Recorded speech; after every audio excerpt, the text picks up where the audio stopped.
raisons pour lesquelles je viens, c'est à l'invitation de Jean-Hugues Ratenon, qui souhaitait qu'au fur et à mesure, tous les députés du groupe Insoumise viennent s'imprégner un peu de la réalité du pays, de la Réunion, des habitants, de leurs problèmes. Alors, ce que je constate déjà, c'est que moi, vous savez, je suis élu de la Seine-Saint-Denis. Et les problèmes à la Seine-Saint-Denis, c'est le problème de la casse des services publics affaiblis dans les quartiers, le problème de manque de moyens dans les communes, le problème du chômage. Quelque part, c'est pas différent d'un point de vue qualitatif avec ce qui se passe à La Réunion. Sauf que, évidemment, à La Réunion, c'est exacerbé par rapport à la métropole.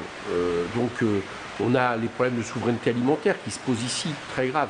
Alors même que cette terre est largement capable de produire tout ce qu'il faut, pour, au moins en fruits et légumes, pour que les gens mangent. Et tout ça derrière, parce qu'il y a une politique de spéculation, très certainement aussi de grande distribution, et puis de monoculture avec la canne à sucre, qui évidemment est certainement contradictoire avec la diversité agricole nécessaire.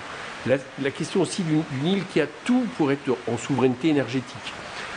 Et pas seulement une souveraineté énergétique de n'importe comment, mais 100% renouvelable, qui est l'objectif.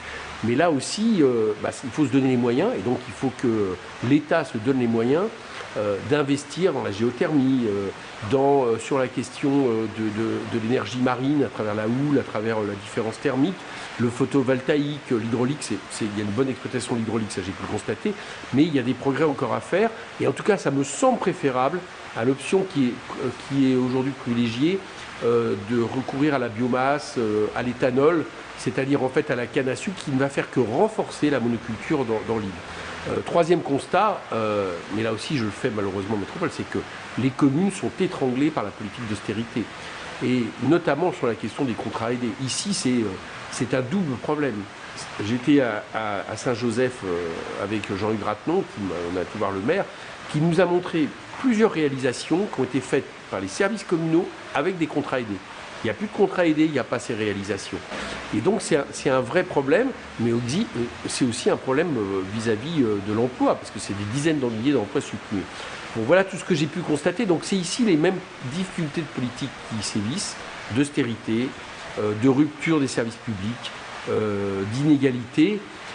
Et puis évidemment renforcer, il faut le dire aussi, là par contre par ce qui est sous-jacent, c'est-à-dire le fait que beaucoup de jeunes Réunionnais ne peuvent pas vivre et travailler au pays, ce qui est un droit, et ce sur quoi il faut absolument qu'on arrive du côté de France Insoumise à travailler dans les années à venir. Cet après-midi, l'Assemblée Générale qui a décidé ça, il y avait pas loin de 130, 140 personnes, ce qui pour un 1er mai, jour férié, en plein après-midi, je pense qu'il n'y a pas d'autre force aujourd'hui capable de rassembler, une nouvelle force en plus de rassembler autant de monde. Donc ça veut dire que France Insoumise, avec l'appui en plus, la richesse d'un député, et pas le moindre, Jean-Hugues Ratenon, qui est vraiment le député du peuple par excellence, a les moyens dans les années à venir d'être la principale force politique de l'île.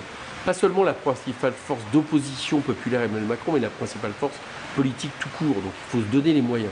Et pour se donner les moyens, il faut tenir compte des caractéristiques de la Réunion, c'est-à-dire une île éloignée de la métropole, avec, je l'ai dit tout à l'heure, des caractéristiques encore héritées de situations post-coloniales qu'il faut être capable de regarder de manière très claire, et que nous essayons d'appréhender tout en ne niant pas l'appartenance, parce que c'est pas ce que propose France Insoumise, de la Réunion à la France, mais d'observer de manière concrète comment on règle ça.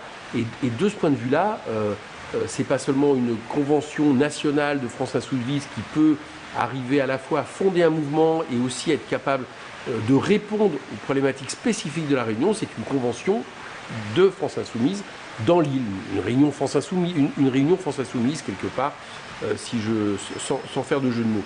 Donc voilà, c'est pour ça qu'on a jugé nécessaire, on en avait parlé avec Jean-Luc Mélenchon avant de venir, avec Jean-Hugues, de proposer ça, et vous avez vu que ça a été très largement adopté, et donc ça va être quelque part un acte fondateur en fait, qui va aussi rassembler plusieurs petits partis qui aujourd'hui soutiennent la démarche, mais n'étaient pas encore dans un même mouvement homogène.